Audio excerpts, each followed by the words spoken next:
آپ دیکھو کہ وہ قائد، وہ امام، رسول و نبی جس کے لیے اللہ رب العالمین نے دنیا کی تمام چیزوں کو اللہ رب العالمین نے مہیا کر رکھا تھا، بہادری کا یہ عالم تھا کہ ایک رات مدینہ پر شبخوں مارا گیا، مدینہ کے لوگ ہڑبڑا کر اٹھے، گھوڑوں پر زینے کسی اور مدینہ کے دفاع کے لیے مدینہ کی سرحدوں کی طرف جانے لگے۔ جب یہ مدینہ کے لوگ مدینہ کی سرحدوں کی طرف جا رہے تھے، دیکھا تنے تنہا کائنات کا امام مدینہ کی سرحد کی طرف سے واپس آ رہا تھا۔ لوگ حیران و ششدر رہ گئے، میرے آقا دشمنوں نے حملہ کیا ہے، آپ کہاں گئے تھے؟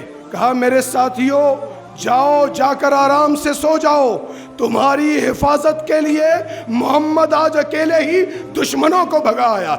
بہادری کا یہ عالم تھا۔